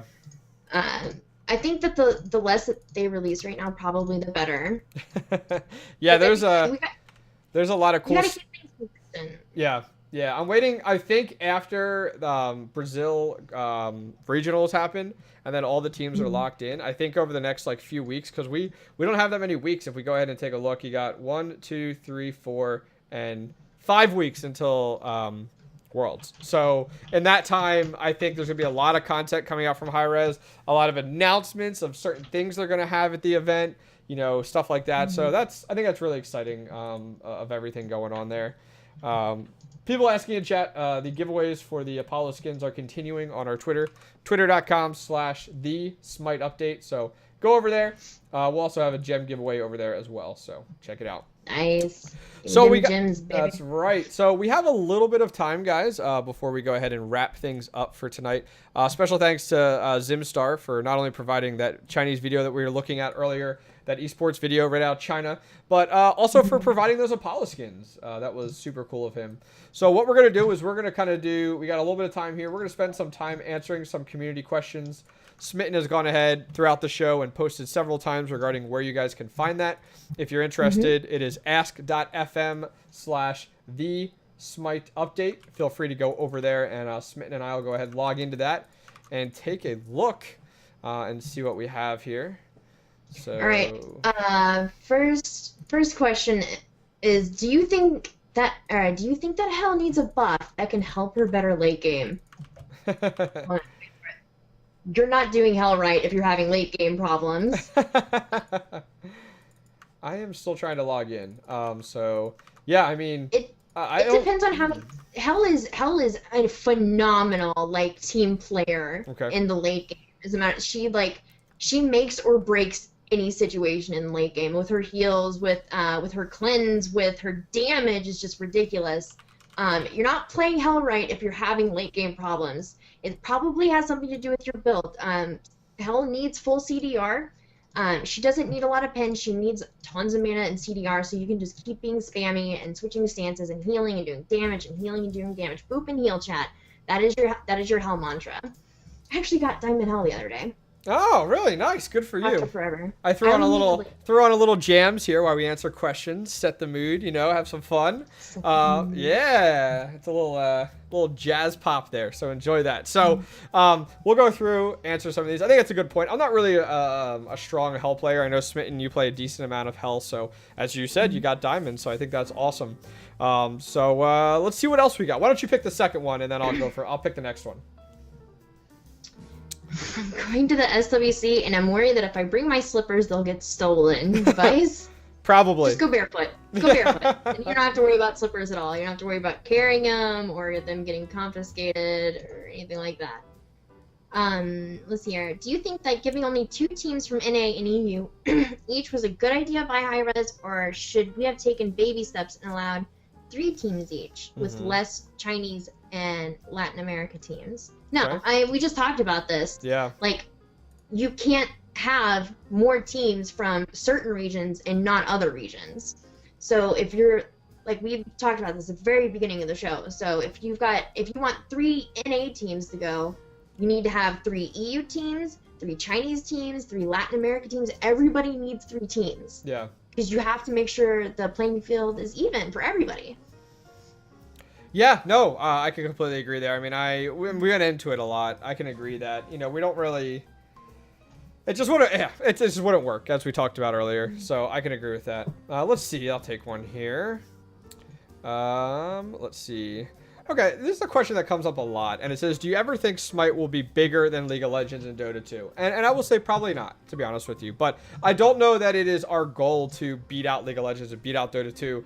They pretty much were at the start, they were at the infancy of the MOBA era, you can call it, which, we're kind of in the middle of it right now. Maybe even the tail end of it, I don't know. We'll have to see. But I don't know that, Smite kind of came in, 2 years afterwards, and so they weren't at the infancy where Dota 2 blew up and League of Legends blew up, and hence why you see the viewer counts on these and the player counts are huge. So I don't think we'll ever get to the size of League of Legends or Dota 2, but I think we'll give them a run for their money when it comes down to prize pool, which we're definitely there with League. You're wrong.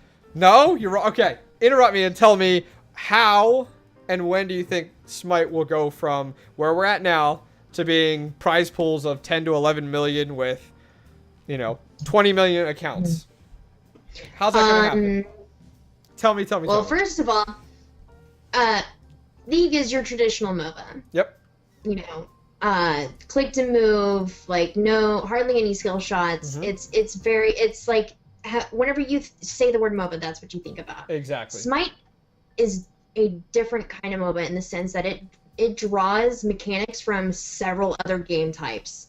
Okay. So the skill shots of FPS, like the World of Warcraft perspective. I mean, it's like pulling mechanics that worked really well from other games and putting into a MOBA setting, which was the huge appeal for me. And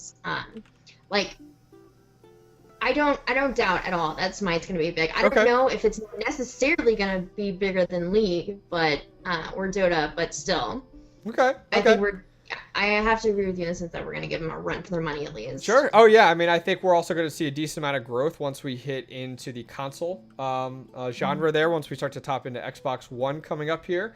And I think that will increase our viewership on Twitch because more people will be made aware. I mean, look at any and all console games. They'll be able to see, Smite coming up on those reels and stuff like that, on those different dashboards. So we'll see it there. And then we'll start to get some people that are playing it that maybe are really good at FPSs. We'll be able, go ahead and play this because it's more skill shot based. Smite, as we talked about, is very much a game where it takes the traditional MOBA aspect, but then combines it with a skill shot and then adds it to the friendly view of third person like World of Warcraft. And there's just so much attention that we can grab. So I think it's a possibility, but I don't know. I'm really not sure. What do you think? What else we got? What other questions? Well, I'll let you take the next one. Do you think the SWC, being the World Championships, would be longer than just a weekend? It seems as though a huge event like this would need to go a bit longer just to ensure that there aren't any mishaps that the many that plagued the NA regionals. People come in like a week and a half earlier. And it'll be Friday, Saturday, and Sunday as well. Like, it's going to be Friday, then you have Saturday, and then the finals on Sundays. I don't know what they're talking. How much more could you stretch that out? And the fact that you have such a limited amount of teams, it's not like we completely removed regionals and now you have 8, 9, all of a sudden you have 30 teams there. I mean, we're not talking about that many teams involved, so I don't know that it needs to go longer. And I'm not really sure what it means by mishaps necessarily. Not really sure there. Right.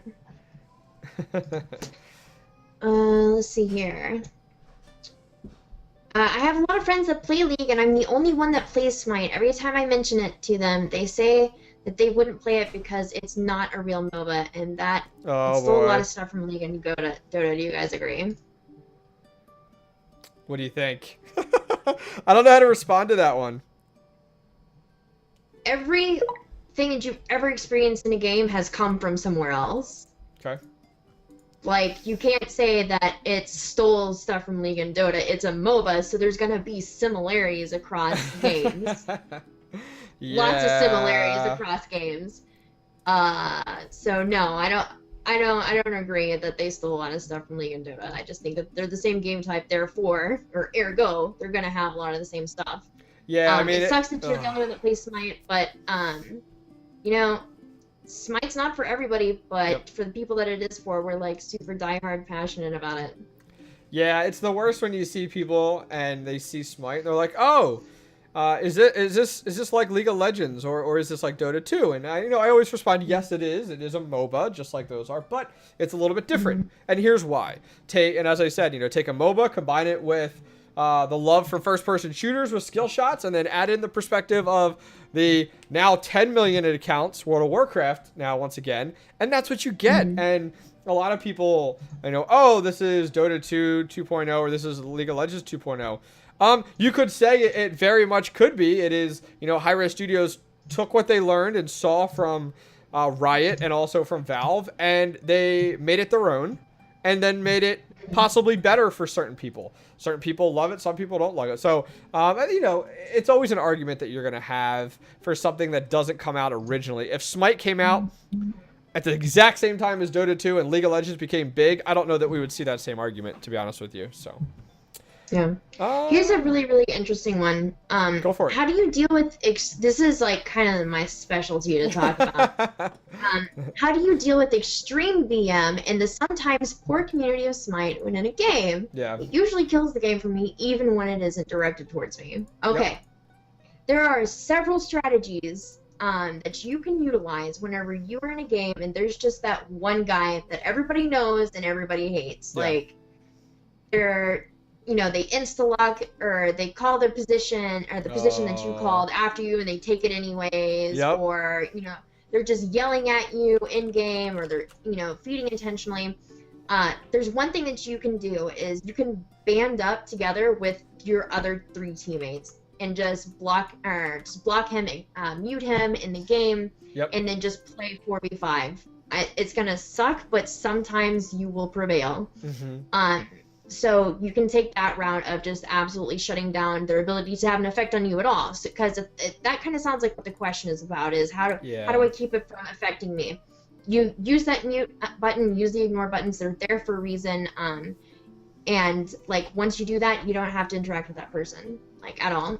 The second way to go about doing it, which is kind of like my favorite method. I used to use this a lot. Still do to this day in some instances, but basically what you do is you're just like, if they're like calling you specifically or calling you out saying, oh, that was really bad, or you suck at this game, uninstall new, blah blah blah, you can just be like, just do what I do and just be insanely nice to them and just like say, hey, reverse psychology. Reverse psychology. Be like, hey, I really like the way that you cleared that buff camp, or thanks for coming over to my lane and ganking. There's things that you can do proactively to try to build up that group cohesion that you need in order to win in a game like Smite. Yeah. There's different strategies, but just being overly nice, like being nasty back to them, is what they want. They want to upset you, like these people. There's a couple different types of people that does this, but it's generally just they have like major themes, like they want to upset you in some way or another. So just don't do them a favor. Don't get upset about it. Yeah, I mean, I think we went into this a lot. We had a question a while back. Now, granted, I know not everyone has seen every episode, but we had a question very similar to it a while back, and we went into it a lot regarding just how to deal with it and how we deal with it and stuff like that. And so I understand it. Unfortunately, with a free-to-play game, it's a little bit more common, but in general, you get it with any video game, just because of hiding behind that gamer handle and not actually, having your actual name listed there. Something definitely to deal with a little bit. Let's see what else we got here. This guy in chat says sometimes you can't avoid them though. You can mute them in game, but what if they follow you around spamming emotes and that's all they're doing? Yeah. Just think about it like this. This is the one time in the world that you have to deal with that person, and if that's what they're doing, just ignore them. Like even if it's a mirror and they're putting up troll walls, or it's Thor and they're putting up troll walls and they're just trying to bother you, just don't let it bother you. Just try to just ignore them and focus on what you're doing. Focus on your grind. Like, I know it sucks, but you're going to experience it at some point, and you kind of need to know how to deal with it effectively. And be sure that whenever you're reporting at them at the very end, to put in specifics. Be like, this is what this person was doing. Yeah. And if it's bad enough, and if they have a bad enough record, then Hi-Res will take action. Yeah, no, I think that's a great approach. All you can do is just keep reporting it, guys. Just keep reporting it, and something good will come out of it. Someone says, I'm considering coming to SWC, but the passes with the in-game content is sold out. Will there be any way to receive the content while there? I don't know. A lot of the times they do like a lot of like giveaway stuff, or you'll see community members that are walking around with like codes and stuff like that. Stacks of codes. And stacks of codes. I know I had a decent amount when we were at launch tournament, so I still think there'll be opportunity, but we don't really know. We don't really know, how they'll approach it, how they'll distribute a lot of that stuff while you're there. So something to keep an eye on. I know they're doing the ticketing and kind of what you get when you walk in a little bit differently this time than what they did at launch. Like I think the venues managing it and stuff like that. So we'll have to see. We'll have to see what happens there. So another question: do you think that China has a good 3-versus-3 team? I think he's referring to the Chinese, and I don't know that 3-versus-3 is very big over there. I mean, I know it was a decent size for a while in NA and EU. As I know Smite Central did a lot of tournaments around it, but I know that's kind of fallen off a little bit, so I'm not sure. So yeah. So let's see what else we got here. Someone had said, not really a question, but a little heads up. A lot of people don't know that if you get the Water Dancer Nuwa skin, and you don't have Nuwa, you get her for free. So that's pretty cool. So take a look at that. I think Hi-Rez has a listing on their website about how to get all of those free skins that are available, and also like the free gods and stuff like that on their page. Why don't you take another one? Which god would you like to see get a remodel? Not a rework, just a remodel. Amir and Honor. Yep. They're two of the oldest gods that we have in this game that have yet to receive any kind of updated. I mean, Anhur got a little bit of an update in regard graphically, like to his model a little bit, like just like touch up is what I mean. Same thing with like what they did with Artemis a while back. Like if you go to the original, like it's very like how like with Artemis they like adjusted her hair or whatever and made some changes to that. I think they just did like very small details, but not even anything like it was like a little patch notes, like nothing crazy. But I agree with you, like a complete a whole overhaul of that. And same thing with Amir, I think would be completely necessary. I mean, especially Amir, because he's still kind of relevant. Yeah, like, he's still an option for people. Yeah, competitively. So yeah. Oh yeah, I play him all the time, and I think it is well worth it. I mean, I think it'd be really cool. I think there's a lot they could do with that guy. It'd be cool if you can have, if they go into enough detail to actually make that like the ice reflects, so it could reflect like someone standing next to him and stuff like that. Like that would be super cool. Like that much detail into it would be something nice, without a doubt. So let's see what else we have here. I have to refresh my questions. Esports are growing as an industry, but the question is, so what? When you think of, say, the pharmaceutical industry growing or the construction industry growing, there's a pretty clear significance to it. What significance do you think esports or even sports in general have globally? Esports and sports, just sports in general, the reason why people get into them is because people on a base level are competitive. Yeah. Like, even if you don't, like, label yourself or put that, under your list of behaviors to exhibit, people are competitive. People don't like to lose. People want to win. And so to see these people, the professionals, have such great skill, it's almost like you want to be them, or you want to be able to do that yourself. So it's really just, it's that competitive nature of sports, of team versus team. There's a whole field of psychology that goes into the background of sports and why they're so popular and a thing. Yeah. No, I completely agree. I mean, it's it's an interesting question without a doubt. I think that when you look at it, why? So what? What about esports growing? Well, if you're into the scene and you follow the scene enough and you just play the game and you love it, I think to you, seeing the game grow and the entertainment factor grow is big to you. If you play Smite and you're not into esports, you're not into the competitive scene, you're just more into the game itself and don't really watch anything else, then it doesn't really matter to you. It's not a big deal, and that's okay. That's okay. We know that not everyone is a huge esports fan, and you don't have to be. But I think that with the esports growth also comes the game growth, which I think it should be a big deal to you. As esports grows, the more viewers come into the game because there's more viewership available. It's an amazing marketing tool. And so more people end up playing. So I think that, keep that in mind, guys, that's a big factor there. Yeah, it really is. All right, let's see. Anything else? Let's see. Maybe we'll take just a few more here and then round it out. Let's see. There was one here that says, since I know at least one of you watched the South American and Chinese regionals, which I didn't watch, and I don't know why, did you see any interesting strategies? I thought I talked about this a little bit when we were talking about the teams, and one of the Chinese teams, one of the things that I noticed, let me bring that up real quick because I don't want to call them the wrong names incorrectly. One of the things was from OMGA is that when I got a chance to watch them, it was interesting because they would go these strategies where, well, first off, they love Hades. They love Hades over there. I don't know why, but they love Hades. But it was interesting because you would see, like, I think Ymir was picked, Odin was picked, and Hercules was picked all on the same team. So it was like your Hercules solo lane. Nothing too crazy about that. And then you would have like Ymir in your dual lane, and then like an Odin, was like jungle or something like that. And what it did was, you see this a lot with a lot of the Chinese gameplay, especially at least from this team. And you see that a lot, like just these strategies where they play these, I don't want to say more secure, but just kind of these more sustainable gods that they seem to play, compared to like what we saw where you see like 5 assassins get selected or something like that. So that was kind of interesting and different. And I'm not surprised because you see that out of like some of the League of Legends and Dota 2 play, where some of these heroes and champions are selected for their survivability, and multiples of that type are selected in a match. So that was something different that I saw. I don't know if you had a chance to watch any of it or not, but that's just one thing that I noticed coming out of China. I had it on in the background. Okay. Unfortunately, I was writing a paper at the time, so okay. I didn't get to pay attention too closely. But there's a brand new question, and I know we're running out of time, so I want to answer it really quickly. Go for it. It says, I'm completely new to Smite. I've played League of Legends for 3 years now, and a friend informed me of Smite having new Oceanic servers, and I downloaded it and played the tutorial. Do you have any tips for someone like me? I can't wait to get in normal matches after I've learned more about Smite. Yes. Here's your tips. Step 1, YouTube. Go to YouTube.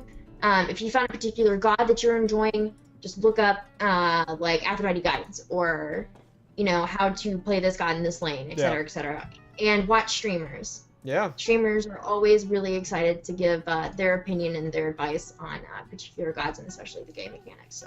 Yeah, I mean, it's definitely happy to see that things are kind of falling into place for this person asking the question there. Do we have any tips for someone like you? I don't. Have fun when you play the game, and keep that in mind as you continue to play the game. You hit level 30, you start to play ranked, maybe not. You're going to find a lot of people that take the game more serious than you do, or less serious. It's okay. It's completely okay. But have fun with it, and get your friends in on it and play with your friends, because it's so much fun. And finally, as Smith said, watch streamers. A lot of streamers do a lot of stuff with their viewers. On top of that, you learn a lot from streamers, not only from like pro players or community members, but just you learn things about, oh, there was a patch today, I didn't know that, or oh, this is coming out, or oh, this god can do this, or oh, this trick happens here. Or this is the combo for this god. Yep. Yeah, definitely. Well, I think that'll go ahead and round out our questions for today. I think that's going to go ahead and round out the show as well. We'd like to go ahead and say thank you to Hi-Res Studios for allowing us to host Smite Update on their channel, Smite Game. Thank you. We do appreciate it. Guys, we are here every week on Sunday at 5 o'clock p.m. Eastern. Keep in mind that has fluctuated quite a bit just because of the events going on the weekends, especially on Sunday. There's a tournament coming up this weekend, so we don't know how things will work out. But we're trying things out today. It's kind of different. Smite Update on Thursday. What's up with that? Trying something a little different. So we'll see how that works out. See, it's kind of a test per se. Furthermore, if you guys want to check out more of the content, there are 2 links I want to point you guys over to, the YouTube and also the Twitter for the Smite Update. YouTube.com/TheSmiteUpdate, where you can go over there and watch all 73 episodes of the Smite Update. Also go over to Twitter. One giant link. You know that, right? Oh, they didn't space it out? There you go. No. Ta-da! Better. Okay. There you go. So outside of that, on Twitter, check it out. We gave away lots of giveaways this show. There's also some great information on Smite as articles or links or news comes out. Go ahead and just click on it, and on the Smite Update Twitter, and you'll get lots of great updates coming from there. Before we go as well, want to remind you guys, this show is available on iTunes and also on Android. So if you have like a podcast app on Android or iTunes, go look up SmiteUpdate. It's available on there. So shout outs to the audio audience that does follow the show. A lot of people download it on their way to work or at the gym or while they're at work, can only listen to something. Check it out. Go over there, search for SmiteUpdate, and do an upvote. If you guys have the opportunity to, within the feedback on those are always appreciated, especially on iTunes. Give us that 5 stars. We would definitely appreciate that. Finally, guys, if you guys did enjoy the show today, there's a feedback button. I think it's directly below Smitten, actually, down below there. Go ahead and click it. It says streamer feedback. Click on that and then select Octane Pro and give us your feedback on the Smite update. Let Hi-Rez know you like the show, you don't like the show, or ways that we can improve or things that we do well. That goes directly to Hi-Rez Studios and lets them know, hey, we should keep this on our channel. We love these guys. Finally, Smitten, where can people check out your content if they'd like to check more of that out? Well, today after the show, I'm actually going to be streaming on my channel at twitch.tv/smitten. Yay. Yay. And then you can find me on Twitter at SmittenGFG, Facebook.com/GangFirstGaming, and of course my YouTube, YouTube.com/GangFirstGaming. There's all this stuff. Excellent, excellent, excellent. Well, guys, for me, let you guys know if you guys want to follow me, more of the shows that I do or the streaming that I do. Also my Twitter. It's twitter.com/OctanePro, SCII. Same thing with YouTube, same thing with Twitter as well. So Octane Pro, SCII, and we'll kind of go from there. Once again, guys, from myself, from Smitten, from F. we appreciate you guys coming out tonight. We'll see you guys next time.